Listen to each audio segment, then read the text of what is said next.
सभी को नमस्कार। पिछली क्लास तक हमने कार्य ऊर्जा शक्ति वाला टॉपिक स्टार्ट किया था और कार्य के बारे में अलग अलग कंडीशंस की बात की थी कि कब कार्य शून्य होता है और कब किया हुआ कार्य शून्य नहीं होता, यानी कार्य के बारे में काफ़ी बात कर चुके थे। कुछ रिमेनिंग पॉइंट्स हैं, उनकी भी बात करते हुए फिर आगे हम बात करेंगे।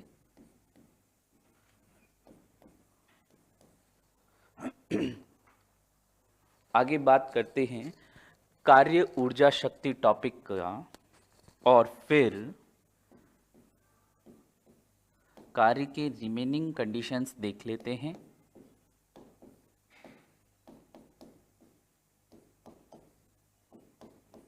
वर्क, एनर्जी एंड पावर, फिर उसके बाद हम एनर्जी की बात करते हैं।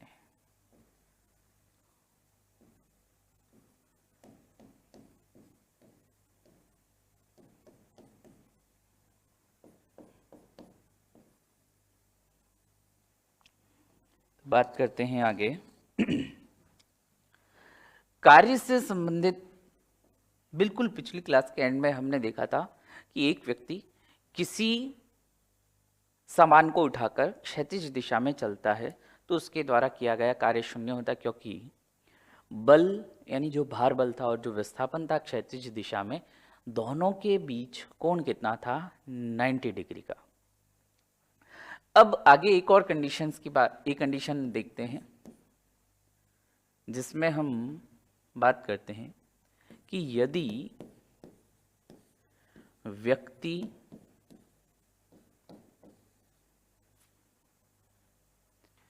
किसी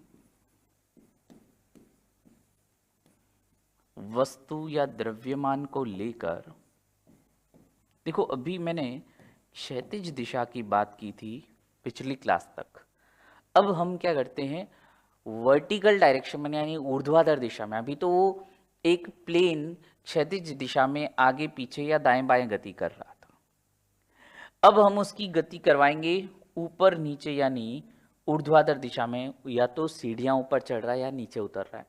मैंने जब पिछली क्लास में ये आपको उदाहरण बताया था तब मैंने कहा था कि वो जो कुली है वो एक सीधे प्लेटफॉर्म पर चलना चाहिए, प्लेटफॉर्म को क्रॉस नहीं करना चाहिए, यानी सीढ़ियां नहीं चढ़ना चाहिए ना ही सीढ़ियां उतरना चाहिए, क्योंकि तब कार्य की कंडीशन अलग हो जाएगी। वो ही चीज अब मैं बताने जा रहा हूं कि यदि व्यक्ति किसी वस्तु या द्रव्यमान को लेकर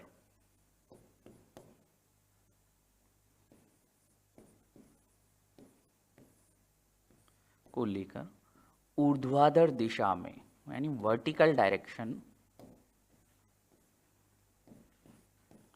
ऊर्ध्वाधर दिशा, वर्टिकल डायरेक्शन,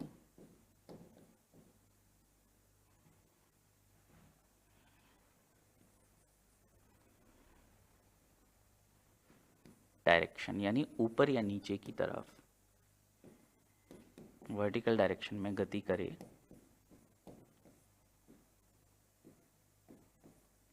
तो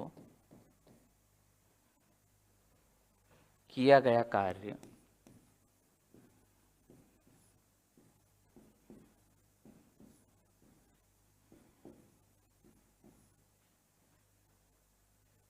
शून्य नहीं होगा।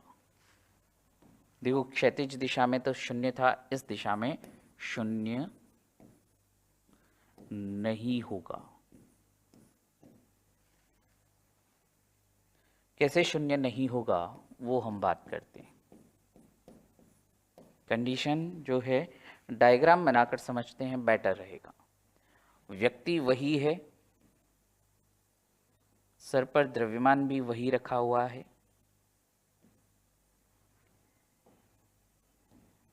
सर पर ये द्रव्यमान रखा हुआ है।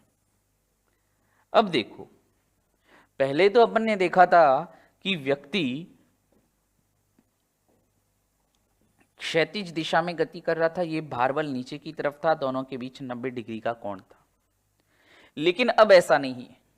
अब हम क्या देख रहे हैं कि व्यक्ति गति तो कर रहा है, लेकिन या तो उसकी गति ऊपर की तरफ ऊर्ध्वाधर दिशा में ऊपर की तरफ गति कर रहा है, या व्यक्ति नीचे की तरफ गति कर रहा है।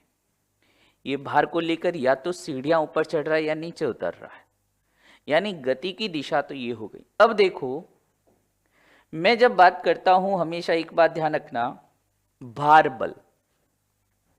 अगेन ये वस्तु है, इसका कुछ भार होगा और ये इसके भार बल की अगर दिशा की बात करें तो ये हमेशा किधर होगा, नीचे की तरफ निश्चित रहता है। भार बल हमेशा पृथ्वी के केंद्र की ओर यानी वर्टिकली डाउनवर्ड होता है। तो अब देखो, जब व्यक्ति ऊपर की तरफ गति करता है, इसमें भी अपन कंडीशन बना लेते हैं, व्यक्ति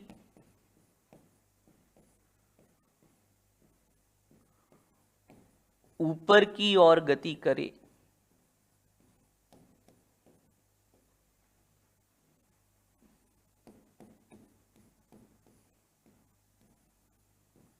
तो अब देखो, जब ऊपर की ओर गति कर रहा है यानी ये व्यक्ति की गति की डायरेक्शन हो गई ऊपर की ओर, लेकिन भार बल नीचे की ओर ही लग रहा है। दोनों के बीच कोण देखो कितना है, 180 डिग्री करे तो सामने लिख देता हूं थीटा बराबर 180 डिग्री, थीटा बराबर 180 डिग्री। और 180 डिग्री कॉस 180 डिग्री का मान जीरो तो नहीं होता भाई, भाई 1 होता है, -1 होता है। जैसे 0 की बात करें तो 1 और 180 की बात करें तो -1 हो सकता है। लेकिन यहां पर एक बात सुनो कि 0 तो नहीं है, तो एफ भी है यानी भार हो जाएगा, जो बल हो जाएगा भार के बराबर यानी m गुणा जी हो गया। कुछ ये विस्थापन तय करेगा वो d हो जाएगा, और cos 180 रखेंगे, देखो थीटा आया 180, तो w बराबर एफ डी कॉस थीटा यानी वर्क 0 तो नहीं होगा, यानी कुछ कार्य करेगा। क्षैतिज दिशा में तो 0 था, वर्टिकल डायरेक्शन में जब ऊपर की ओर गति कर रहा है तो ये हो गया। अब यही व्यक्ति अगर अपन इसको गति करवा देते नीचे की ओर, ये लो, अगर यही व्यक्ति नीचे की ओर गति करे, जैसे ये व्यक्ति नीचे की ओर गति करेगा, तो भार बल तो हमेशा नीचे की ओर ही लगेगा, और इसी डायरेक्शन में व्यक्ति भी नीचे की ओर गति कर रहा है, यानी लिख सकते हैं व्यक्ति नीचे की ओर गति करे तो डाउनवर्ड मूवमेंट,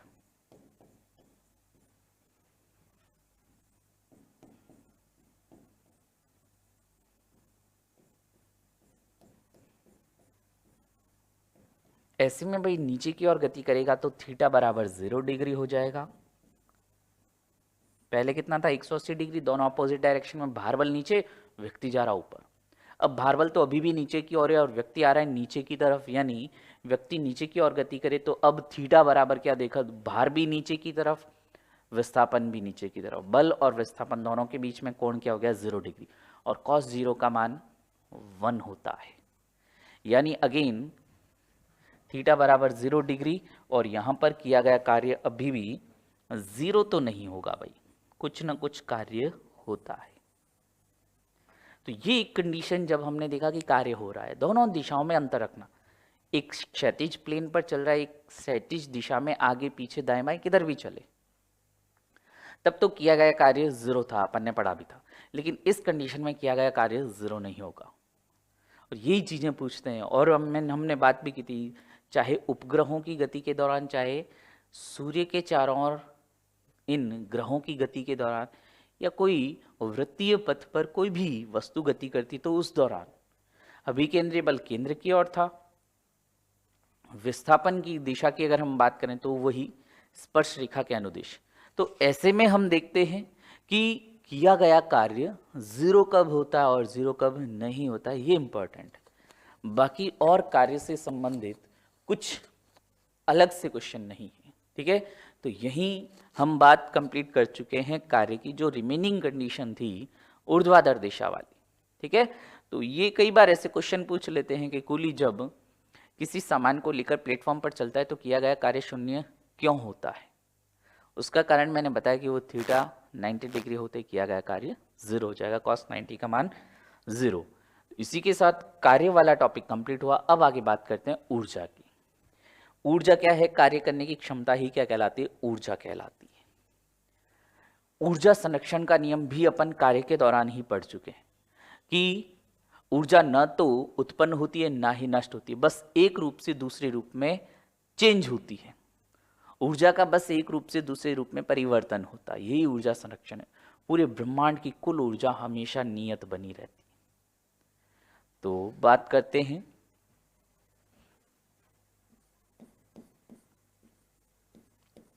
टॉपिक ऊर्जा या एनर्जी।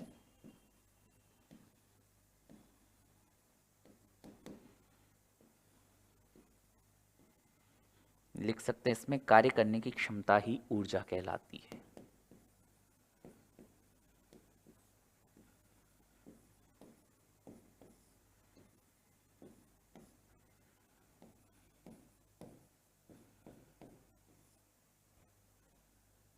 की क्षमता ही ऊर्जा कहलाती है।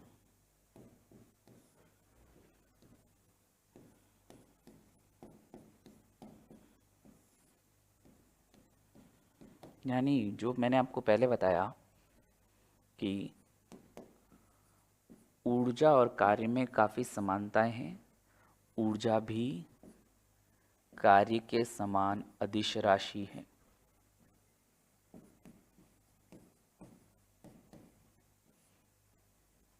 अदिश राशि है।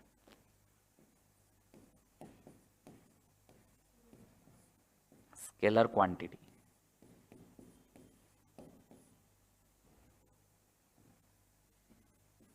नेक्स्ट,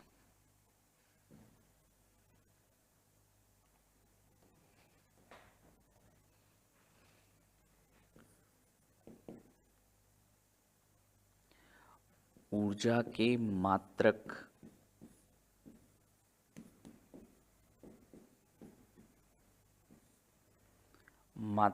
एवं विमा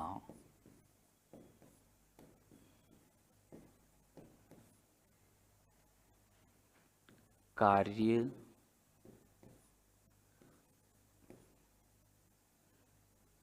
या वही होते हैं जो कार्य के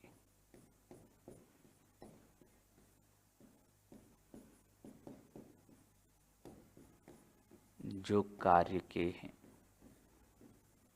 या कार्य के होते हैं।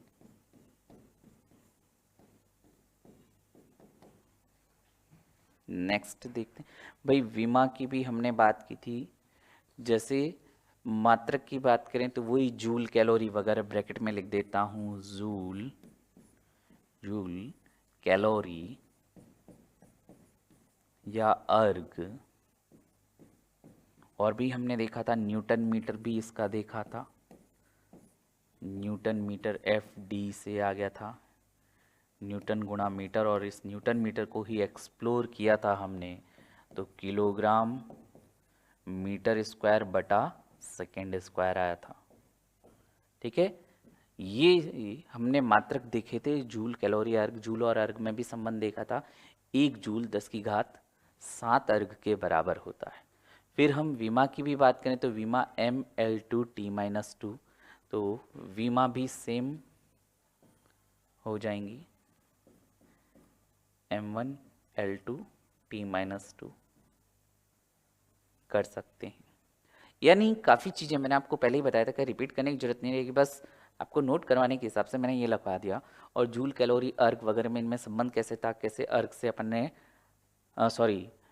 जूल से अपन ने अर्ग देखा था, या जूल कैलोरी में क्या संबंध था, विमा कैसे निकाली थी, सब बात कर चुके थे अपन लास्ट क्लास में, इसलिए मैं यहाँ पर सीधा लिख रहा हूँ। ठीक है, और लास्ट में हम बात कर लेते हैं एक ऊर्जा संरक्षण के नियम की, फिर ऊर्जा के प्रकारों की बात करते हैं कि ऊर्जा संरक्षण नियम के अनुसार एनर्जी कंजर्वेशन लॉ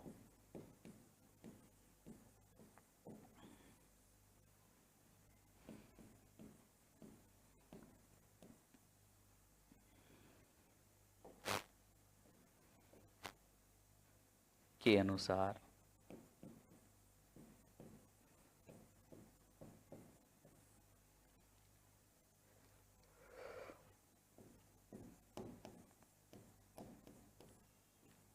संपूर्ण ब्रह्मांड की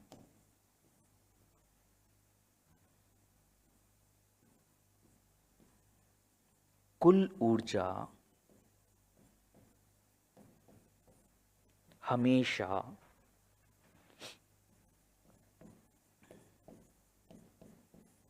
नियत बनी रहती है, नियत बनी रहती है।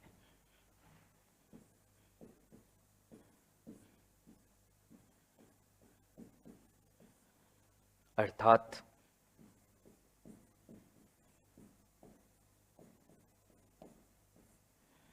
ऊर्जा न तो उत्पन्न की जा सकती है, ऊर्जा न तो उत्पन्न की जा सकती है,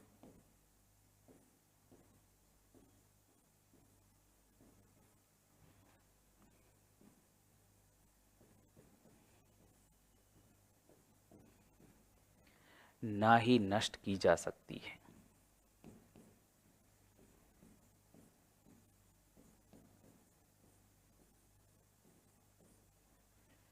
नष्ट की जा सकती है।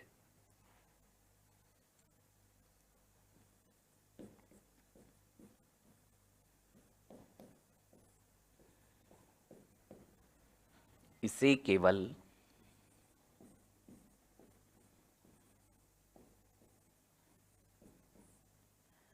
एक रूप से दूसरे रूप में बदल सकते हैं।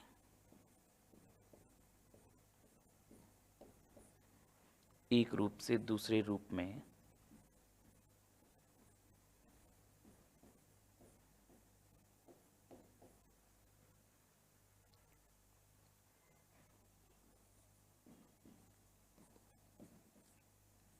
बदल सकते हैं।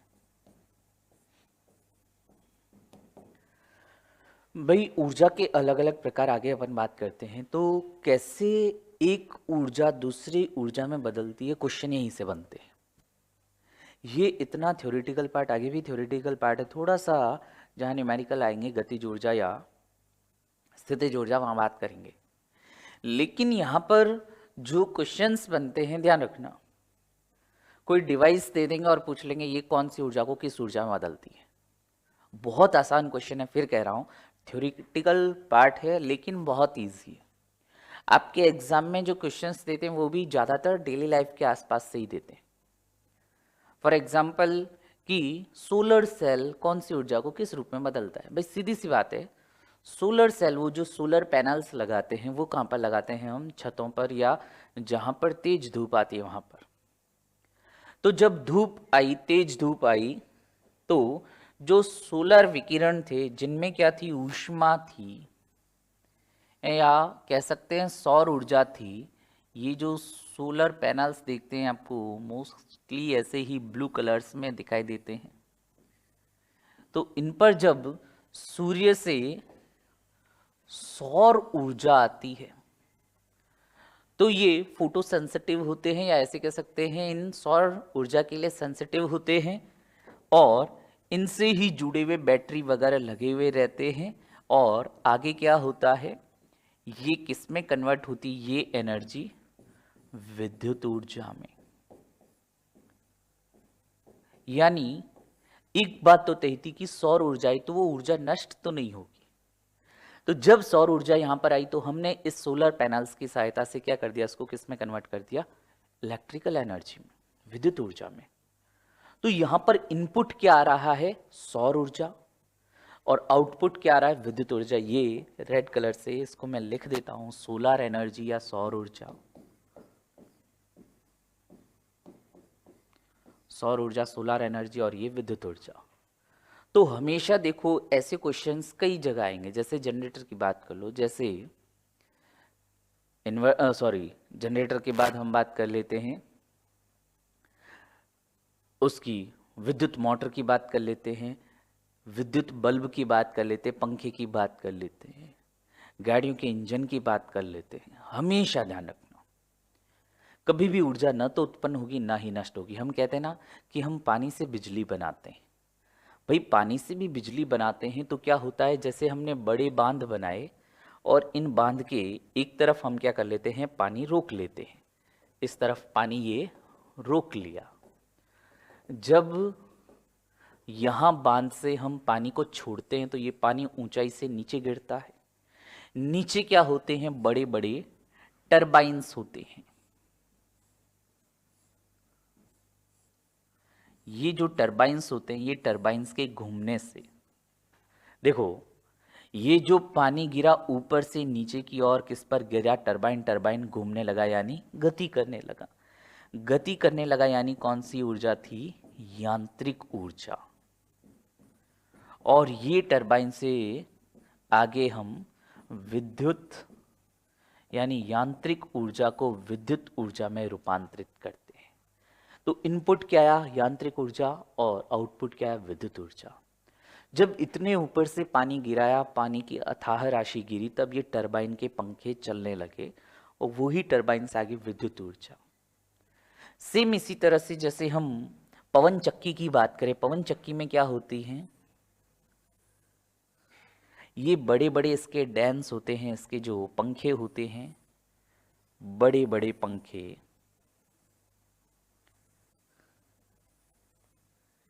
ये जो पंखे जब घूमते हैं तो इनसे शाफ्ट के द्वारा जुड़ा हुआ नीचे ये जो मोटर होती है, इसमें क्या होता है, ये गति होने लगती है और ये यांत्रिक ऊर्जा किस में बदली, फिर भाई पवन चक्की की बात करूं, ये हाइड्रो इलेक्ट्रिक एनर्जी की बात करूं या सोलर एनर्जी की, सब में आउटपुट क्या आ रहा है। जब हम सोलर पैनल लगाते हैं तो हमें क्या मिलती है, बिजली मिलती है। कहते हैं ना विद्युत उत्पादन किया, एग्जैक्टली हमें क्या मिली, विद्युत ऊर्जा। तो वो जो शब्द बोलते हैं ना, विद्युत उत्पादन कर रहे, एग्जैक्टली अगर देखें तो वो गलत बोलते हैं। विद्युत का उत्पादन नहीं होता भाई, एक रूप से दूसरे रूप में कन्वर्ट किया, दैट्स इट, नथिंग एल्स, और कुछ नहीं। यहाँ पर भी जब ये पवन चक्की चलती है, हवा तेज आती है, ये डैम्स से टकराती है और ये पंखे गति करने लगते हैं, तो नीचे यहाँ शाफ्ट से जुड़े हुए यांत्रिक ऊर्जा किस में बदलती है, विद्युत में बदलती है। उधर हम बात करें तो वहां पर भी टरबाइन से क्या हुआ, विद्युत ऊर्जा रूपांतरित हुई है, किससे, यांत्रिक ऊर्जा से। अगर मैं बात करूं, यही अगर कोई इलेक्ट्रिक सेल होता, वो जो पेंसिल सेल वगैरह वगैरह इनकी बात करते हैं, ये पेंसिल सेल वगैरह जो होते हैं, पेंसिल सेल, तो देखो सेल जब आप किसी भी इलेक्ट्रिक डिवाइस में जोड़ते हो, चाहे टॉर्च में, चाहे किसी भी और जगह पर, तो इस सेल से क्या होता है, विद्युत धारा का प्रवाह होता है।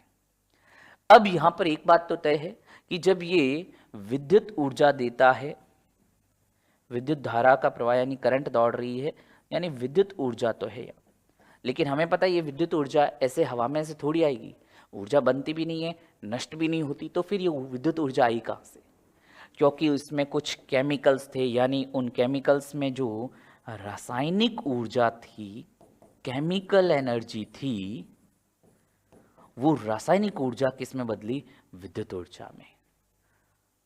जैसे आप जब अपने मोबाइल को चार्ज करते हो, चार्ज करते हो तो पिन कहाँ डालते हो, इलेक्ट्रिक सॉकेट में, बिजली के प्लग में जब आप वह चार्जर डालते हो तो मोबाइल की बैटरी चार्ज हो जाती है। यानी अब देखो, जब बैटरी को चार्ज करते हैं तो अंदर क्या डाल रहे हो, इलेक्ट्रिक करंट यानी विद्युत ऊर्जा डालते हो। तो जब चार्ज करते हो तो वह बैटरी की जो केमिकल एनर्जी वापस रिस्टोर हो जाती है, यानी ये जो क्रिया है चार्जिंग के दौरान होती है, उल्टा हो जाएगा। सुनना बहुत इंपॉर्टेंट है कि जब हम बैटरी को चार्ज करते हैं तो विद्युत ऊर्जा किस में बदलती है, रासायनिक ऊर्जा, और जब बैटरी डिस्चार्ज होती है तो रासायनिक ऊर्जा वापस किस में बदल जाती है, विद्युत ऊर्जा में। अगर इस सेल से कोई बैटरी चला रहे हो या लाइट टॉर्च जला रहे हो तो उसमें क्या हो जाएगा, प्रकाश ऊर्जा में बदल जाएगी। ऊर्जा के अलग अलग प्रकार है, हमेशा एक ऊर्जा दूसरी ऊर्जा में ही बदलती है, कभी दूसरी या कोई नई ऊर्जा उत्पन्न नहीं होती, ना ही नष्ट होती है, बस ट्रांसमिशन होता है एक फॉर्म से अनदर फॉर्म में। जैसे में और भी, ये तो चलो फिर भी थोड़े से आगे के उदाहरण हो गए। एक सिंपल सी बात करें, घर में लाइट जली, अब जब लाइट जलती है या बात करें बल्ब जलता है, ट्यूबलाइट जलती है, तो ये बल्ब या जो भी ये ट्यूबलाइट है, ये आपको दे क्या रही है, लाइट दे रही। भाई बल्ब क्यों जलाते हो, प्रकाश के लिए, यानी इसका आउटपुट क्या है, प्रकाश ऊर्जा या लाइट एनर्जी। अब हमें भी पता है ये प्रकाश दे रही है, प्रकाश ऊर्जा हवा में से तो आएगी नहीं, ये प्रकाश ऊर्जा किसी न किसी दूसरी ऊर्जा से ही बनी होगी। वो दूसरी ऊर्जा कौन सी है हमें भी पता है। जब इस ट्यूबलाइट से जुड़ा हुआ जो वायर था वो इलेक्ट्रिक सॉकेट से जुड़ा हुआ है, हमने स्विच ऑन किया, धारा बही, यानी विद्युत ऊर्जा इनपुट के रूप में क्या आई, विद्युत ऊर्जा, और ये आउटपुट के रूप में क्या दे रही है, प्रकाश ऊर्जा। अब कई बार मन में ऐसा भी आता है कि सर ये ट्यूबलाइट गर्म भी हो जाती है, और गर्म होती तो ऊष्मा ऊर्जा भी देती है। हाँ बिल्कुल देती है, लेकिन एक बात बताओ मुझे, आप ये ट्यूबलाइट किस लिए चलाते हो, प्रकाश के लिए, कमरे में रोशनी के लिए जलाते हो, या कमरे को गर्म करने के लिए? ऑब्वियसली आपका आंसर होगा प्रकाश के लिए, लाइट के लिए, यानी मुख्य रूपांतरण किसमें होता है, प्रकाश ऊर्जा में। ठीक है, मान लिया थोड़ी गर्म हो जाती, इसीलिए तो ये विद्युत ऊर्जा का क्षरण होता है, 100% एफिशिएंसी इसीलिए तो नहीं होती। ठीक है, और भी जैसे हम बात करें, जैसे गीजर की बात करूं या इलेक्ट्रिक प्रेस की बात करूं,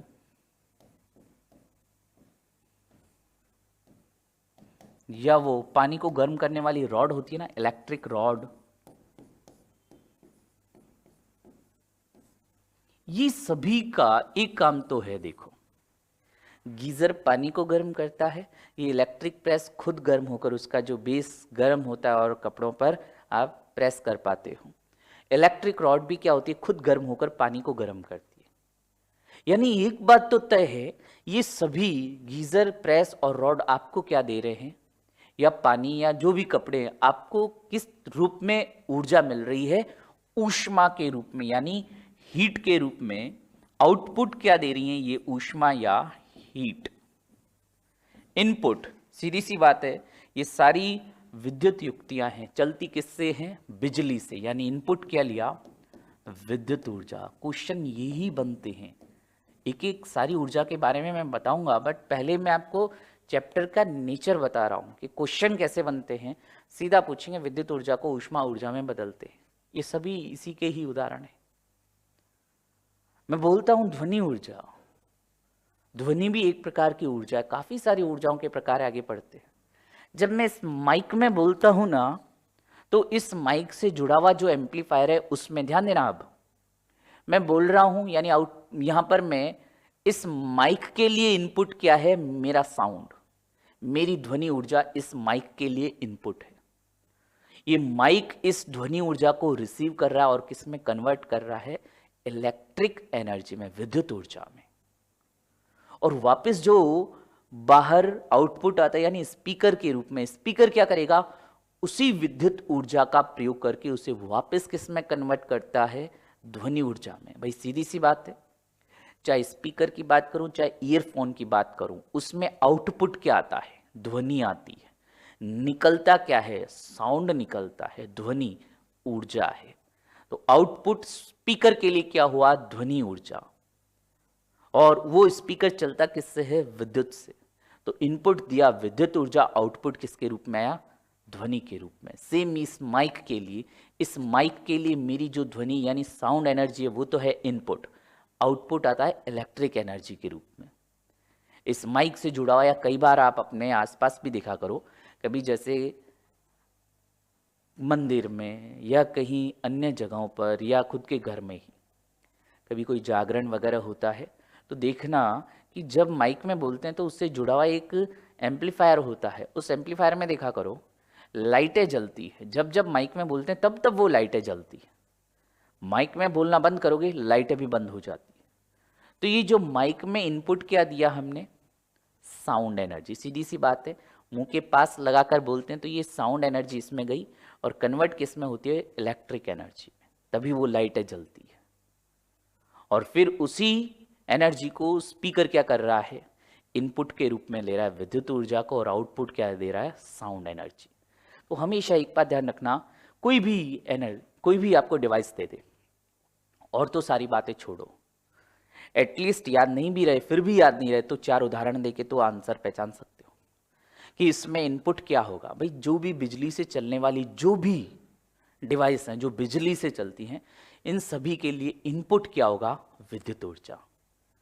चाहे वो आपके पंखा हो, चाहे मोटर हो, मोटर भी बिजली से ही चलती है।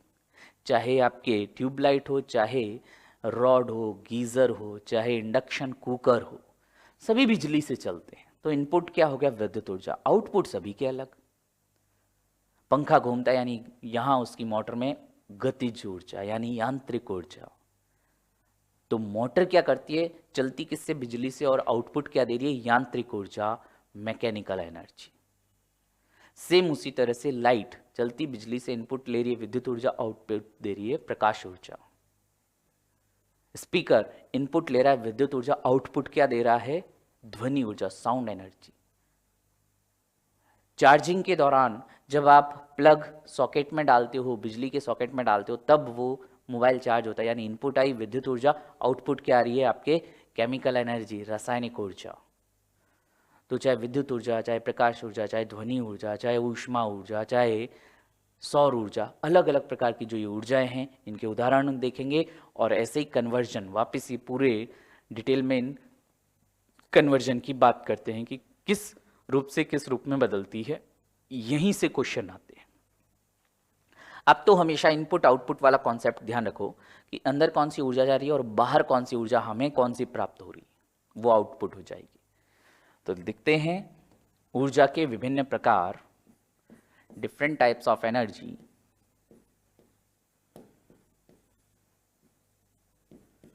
ऊर्जा के विभिन्न प्रकार,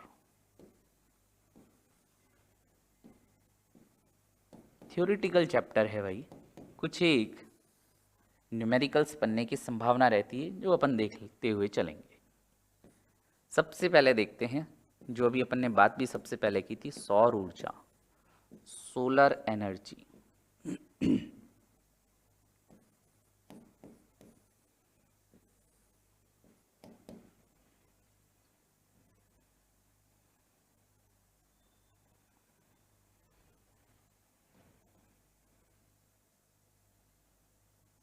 सौर ऊर्जा की बात करूं तो भाई पृथ्वी पर ऊर्जा का सबसे बड़ा और अंतिम स्रोत सूर्य ही है। कैसे सुनना, इकोलॉजी में भी अपन बात करते हैं उसके बारे में कि पृथ्वी पर हमें, जैसे हम मनुष्य हैं, हमें ऊर्जा किससे मिलती है भाई, सीधी सी बात, अपन जो भी खाना खाते हैं, कार्बोहाइड्रेट, वसा, प्रोटीन, अलग अलग मात्रा में हमें ऊर्जा मिलती है। बट हमने खाया किसको, अल्टीमेटली पौधों को ही खाया। अगर हम मांसाहारी भी हैं तो हम किसी जानवर को खा रहे हैं, वो जानवर भी अल्टीमेटली शाकाहारी ही था। तो कुल मिलाकर हमें एनर्जी किससे मिल रही है, वो पौधों से, भोजन से। और पौधों में उसका निर्माण कैसे हुआ, जब सूर्य के प्रकाश की उपस्थिति में उन्होंने प्रकाश संश्लेषण किया। पौधे कर क्या रहे हैं, सूर्य से जो ये प्रकाश ऊर्जा या हम बात करें सौर ऊर्जा वगैरह की, इनका प्रयोग करके किस में बदलते हैं, रासायनिक ऊर्जा में।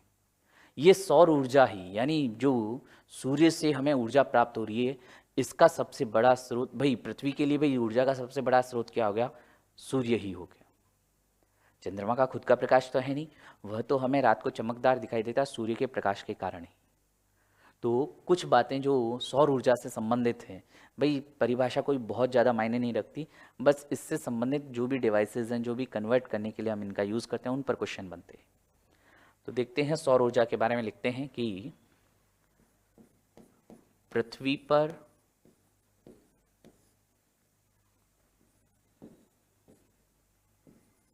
ऊर्जा का सबसे बड़ा एवं अंतिम स्रोत, अल्टीमेट सोर्स भी यही है, सबसे बड़ा एवं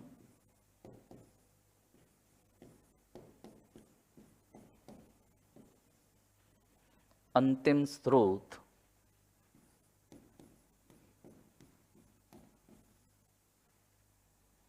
सूर्य ही है, सूर्य है, ऐसे लिख सकते हैं, सूर्य है ये, या ऐसे लिख सकते हैं कि सूर्य से प्राप्त सूर्य से प्राप्त सौर ऊर्जा पृथ्वी पर जीवन का आधार है।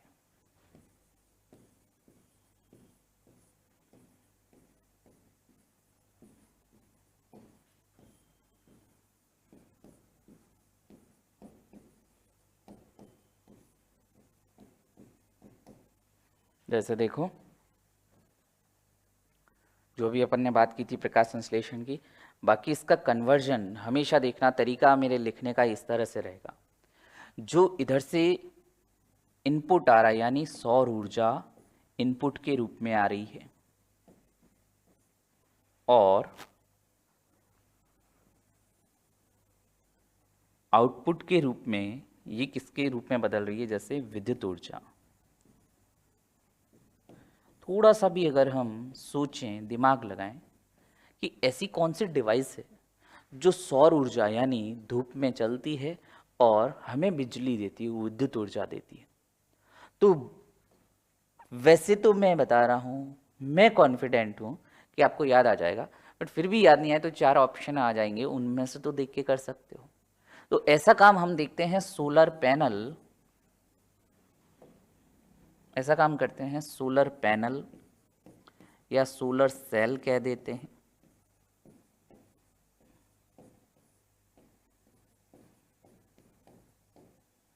सोलर सेल हो जाएंगे भाई, या सोलर बैटरीज कह दो, एक ही बात है। तो देखो ये पूरा कन्वर्जन बता दिया, क्या इनपुट क्या दिया सौर ऊर्जा, आउटपुट क्या निकला विद्युत ऊर्जा, और ये काम किसने किया, सोलर पैनल या सोलर सेल ने। इनपुट आई सौर ऊर्जा और आउटपुट इससे हो जाएगा रासायनिक ऊर्जा, केमिकल एनर्जी, यानी किसी रसायन के रूप में एनर्जी बदल रही है। और ऐसा हम देखते हैं हरे पेड़ पौधों के द्वारा जो प्रकाश संश्लेषण की क्रिया होती है, फोटोसिंथेसिस। प्रकाश संश्लेषण में यही होता है।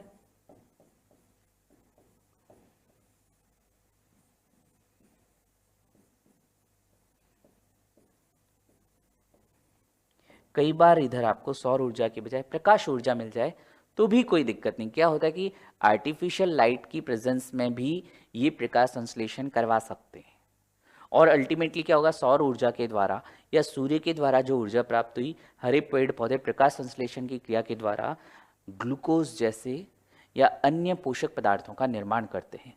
तो ये रासायनिक ऊर्जा में कन्वर्ट हो गया। सीधा सा आपको दिमाग में ये इमेजिन करने की जरूरत है कि यार ऐसी कौन सी चीज है या ऐसी कौन सी क्रिया है जिसमें सौर ऊर्जा इनपुट के रूप में आ रही है और आउटपुट के रूप में रासायनिक ऊर्जा मिल रही है। वैसे तो मैं फिर कह रहा हूं याद आ जाएगा, बट फिर भी याद नहीं आए तो 4 ऑप्शन में तो देख के पता कर ही लोगे।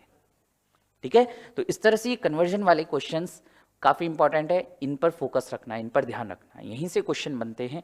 बाकी तो ये ऊपर ये ठीक है, ये तो ऐसे ही कुछ थ्योरिटिकल बातें हैं, कोई बहुत ज़्यादा इंपॉर्टेंट या बहुत भारी बातें नहीं हैं। तो सौर ऊर्जा के बाद अगली ऊर्जा के प्रकार की बात करते हैं। सौर ऊर्जा के बाद हम बात करते हैं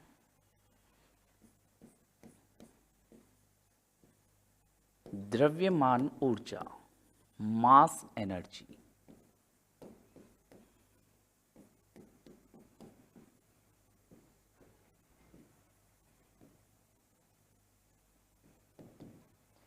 द्रव्यमान ऊर्जा, मास एनर्जी क्या है? द्रव्यमान ऊर्जा बात करते हैं। देखो, हर वस्तु में कुछ ना कुछ द्रव्यमान होता है, चाहे हवा ही क्यों ना हो, चाहे गैस ही क्यों ना हो।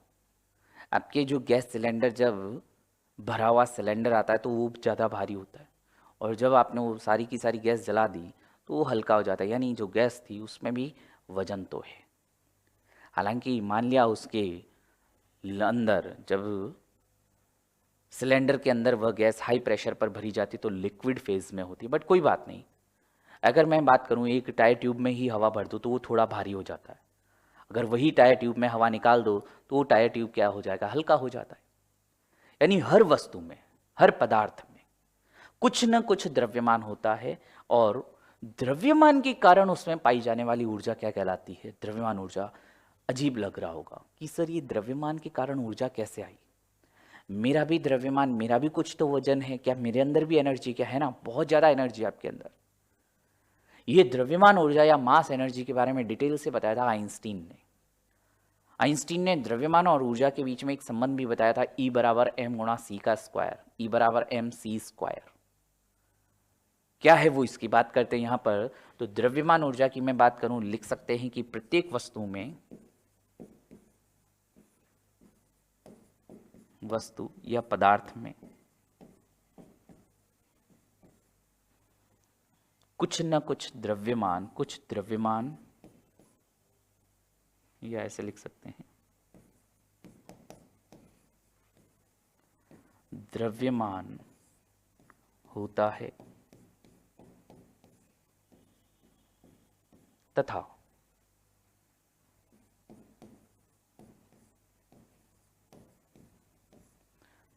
इस द्रव्यमान के कारण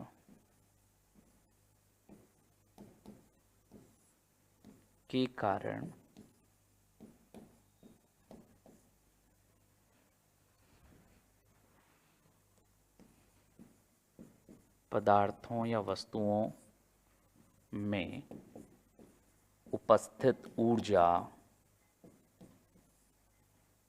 तथा इस द्रव्यमान के कारण पदार्थों में उपस्थित ऊर्जा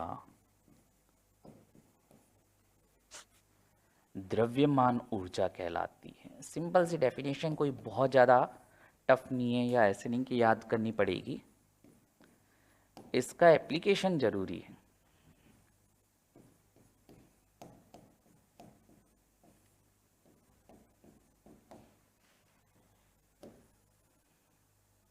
अब सुनना, यहां पर देखो, आइंस्टीन वाली बात बता रहा हूं कि आइंस्टीन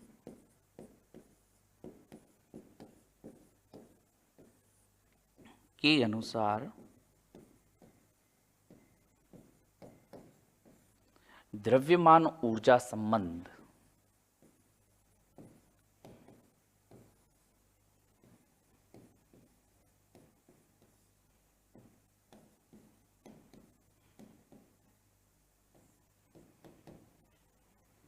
E बराबर एम गुणा सी का स्क्वायर क्या कहता है? ये फॉर्मूला देखें, जहां m तो हो जाएगा वस्तु का द्रव्यमान,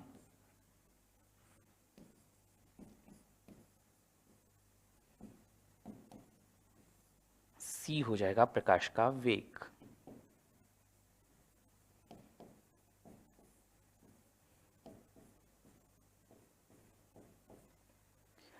कहने का मतलब क्या, अगर द्रव्यमान एक, यानी कोई भी 1 किलो की वस्तु ले ले, तो कोई भी, चाहे वो 1 किलो का पत्थर हो, चाहे 1 किलो का कोई लोहे का बाट हो, चाहे 1 किलो का कोई भी लकड़ी का टुकड़ा ही क्यों ना हो, अगर उसे प्रकाश के वेग से आप फेंकते हैं, जो कि प्रैक्टिकली नॉट पॉसिबल, ये सैद्धांतिक रूप से तो ठीक है, प्रैक्टिकली नॉट पॉसिबल, अगर हम फिर भी अगर फेंक दें, तो इससे देखो c की वैल्यू होती है निर्वात में प्रकाश का वेग, जो कि होता है यहां पर 3 गुणा 10 की घात 8 मीटर प्रति सेकेंड।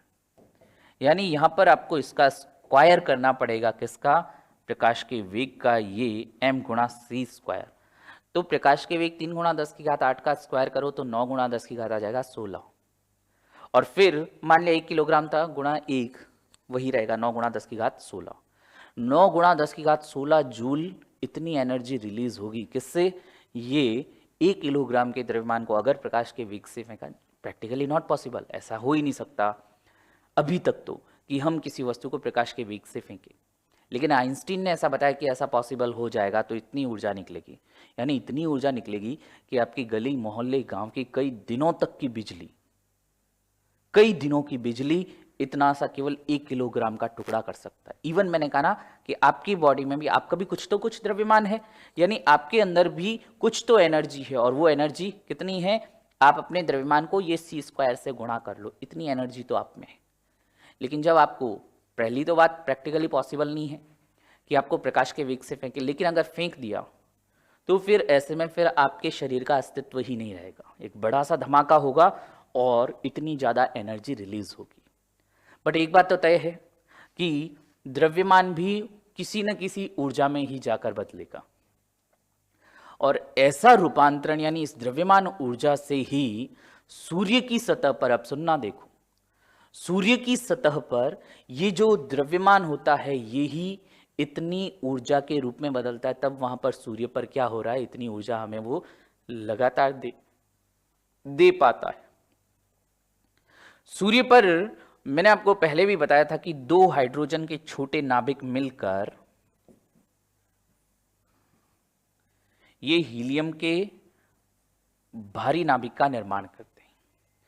लेकिन जब हम इसकी रिएक्शन में इन हाइड्रोजन का द्रव्यमान देखते हैं, ये भाई HO मत मान लेना, ये हाइड्रोजन है, ठीक है, और ये हीलियम का भारी नाभिक जब ये बनाते हैं तो हम देखते हैं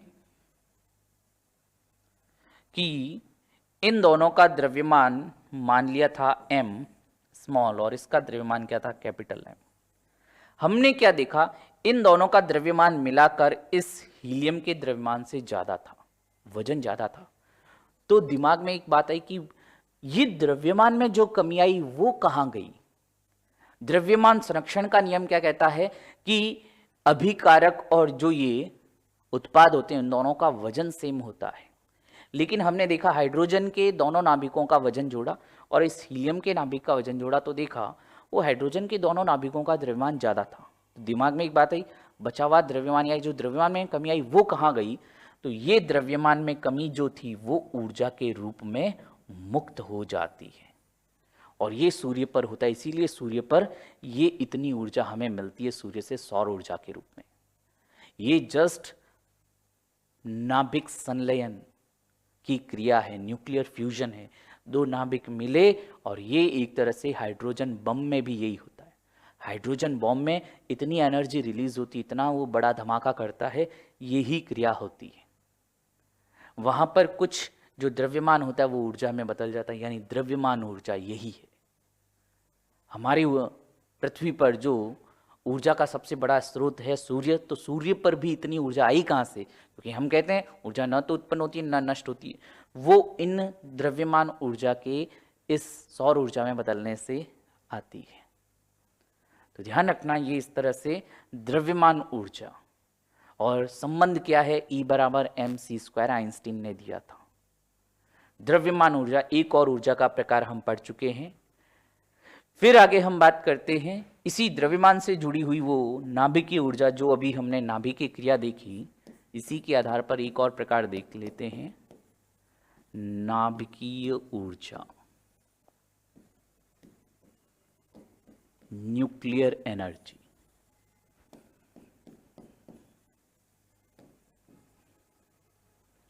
न्यूक्लियर एनर्जी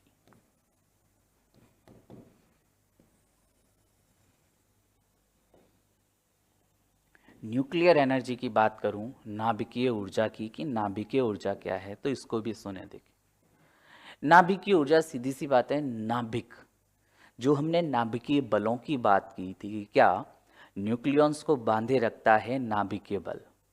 अब जहां पर बल है तो वहां पर निश्चित रूप से कुछ न कुछ ऊर्जा तो होगी।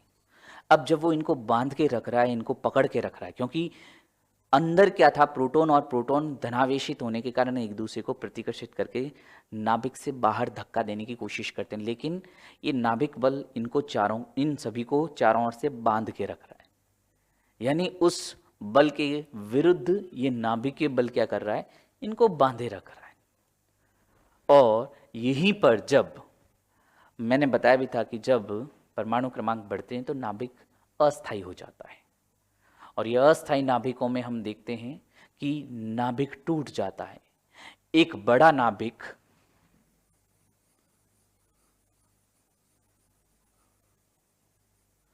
जब दो छोटे नाभिकों में टूटता है,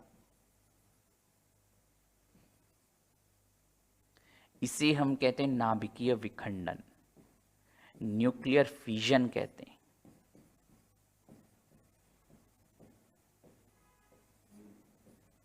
न्यूक्लियर फ्यूजन।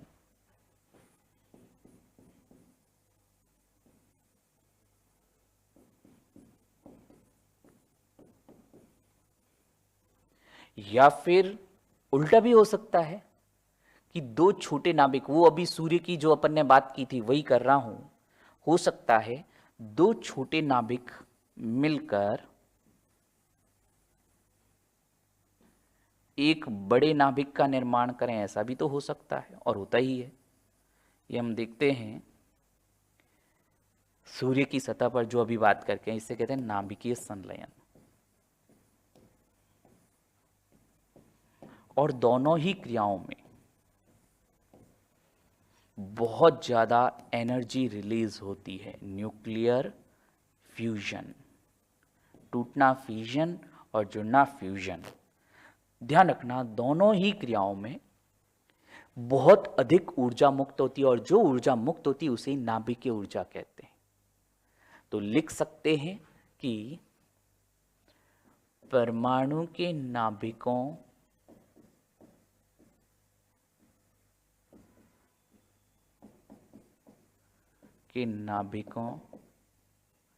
न्यूक्लियस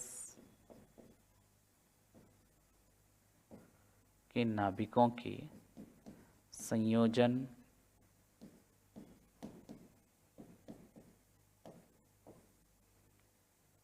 फ्यूजन या विखंडन फ्यूजन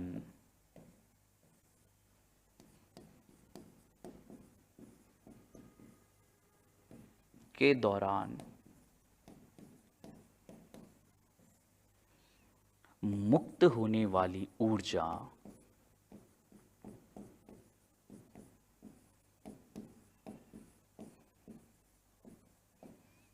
नाभिकीय ऊर्जा कहलाती है।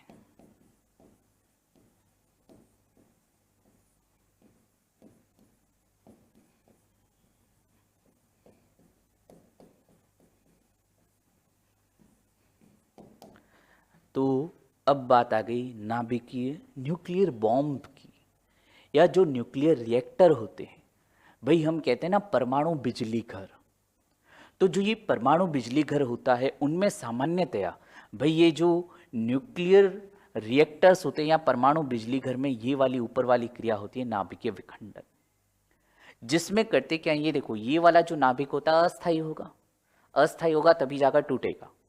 लेकिन इस अस्थायी नाभिक को तोड़ने के लिए हम इस पर क्या करते हैं, न्यूट्रॉन्स की बौछार करते हैं। न्यूट्रॉन्स की बौछार करते हैं तो ये नाभिक टूटकर दो छोटे नाभिकों में बंट जाता है और यहां से एक न्यूट्रॉन और रिलीज हो जाएगा। ये न्यूट्रॉन फिर आगे चलकर ऐसे ही दूसरा, यानी ईंधन काफी सारा होता है, ऐसे दूसरे पदार्थ को हिट करेगा और फिर उसमें से इस तरह से दो छोटे नाभिकों में तोड़ देगा, यानी एक तरह से श्रृंखला अभिक्रिया चालू हो जाती। तो परमाणु में, अगर परमाणु रिएक्टर्स की, न्यूक्लियर रिएक्टर्स या परमाणु बिजली घर की बात करूं तो वहां पर यह नाभिकीय विखंडन की क्रिया होती है और वहां पर इस नाभिकीय ऊर्जा को विद्युत ऊर्जा में बदला जाता है। मैंने कहा था आपको कि याद आपको क्या रखना है, इनपुट क्या दे रहे हैं हम, देखो नाभिकीय ऊर्जा। अब नाभिकीय ऊर्जा कहां कहां से आती है, न्यूक्लियर एनर्जी किस किस से आती है, या तो विखंडन या संलयन से। तो जब हम नाभिकीय ऊर्जा को कन्वर्ट किस में कर रहे हैं, विद्युत ऊर्जा में। एक बात थोड़ा सा कॉन्सेप्ट क्लियर कर सकते हैं यहां से कि जब भी हमें आउटपुट के रूप में विद्युत मिल रही है, आउटपुट के रूप में क्या मिल रही है, बिजली मिल रही है, तो ये पॉसिबल होगा केवल और केवल किसी बिजली घर में, या फिर हो सकता है कोई सेल हो, बैटरी हो, या फिर हो सकता है कि कोई जनरेटर चलाए। भाई जनरेटर हम क्यों चलाते हैं, जब कभी बिजली चली जाती है, हमें बिजली की आवश्यकता होती है तो जनरेटर चलाते हैं, यानी जनरेटर का आउटपुट क्या है, ये विद्युत ऊर्जा। बिजली घर का आउटपुट क्या है, ये विद्युत ऊर्जा। सेल या बैटरी का भी आउटपुट क्या है, ये विद्युत ऊर्जा। तो जब भी आउटपुट के रूप में विद्युत ऊर्जा दिखे, तय मानना वहां पर कोई बिजली घर होगा, कोई सेल होगा, या फिर कोई भी इस तरह से जनरेटर जैसी कोई डिवाइस होगी। तो देखो, नाभिकीय ऊर्जा से विद्युत ऊर्जा, तो ये होगा परमाणु बिजली घर, एटॉमिक पावर स्टेशन, परमाणु बिजली घर। ये किसमें कन्वर्ट करता है, या परमाणु संयंत्र कह दो, न्यूक्लियर रिएक्टर कह दो भाई, उसमें कहां दिक्कत है। तो नाभिकीय ऊर्जा को किसमें बदला, विद्युत ऊर्जा में, किसने, परमाणु बिजली घर ने। ये आपके पास कन्वर्जन भी आ गया। तो उदाहरण ऐसे ही, यही उदाहरण यहां से कन्वर्जन के उदाहरण पूछते हैं जो हम सबके साथ पढ़ते हुए चल रहे हैं। तो नाभिकीय ऊर्जा या न्यूक्लियर एनर्जी का कन्वर्जन हमने देखा, किसमें, विद्युत ऊर्जा में, किसके द्वारा, परमाणु बिजली घर के द्वारा। तो अब तक हमने सौर ऊर्जा, द्रव्यमान ऊर्जा और नाभिकीय ऊर्जा की बात की। इसके अलावा भी ध्वनि ऊर्जा हुई, रासायनिक ऊर्जा हुई, या हम बात करें आपके यांत्रिक ऊर्जा की बात करें, ऊष्मा ऊर्जा की बात करें, तो ये अलग अलग प्रकार के जो ऊर्जा के और प्रकार है, इनकी बात करेंगे नेक्स्ट क्लास में। लेकिन फिर भी कह रहा हूं, ऊर्जा के विभिन्न प्रकार पढ़ते समय मेन चीज ये कन्वर्जन का ध्यान रखना, यहीं से क्वेश्चन आते हैं। तो बाकी बात करते हैं नेक्स्ट क्लास में। Thank you very much.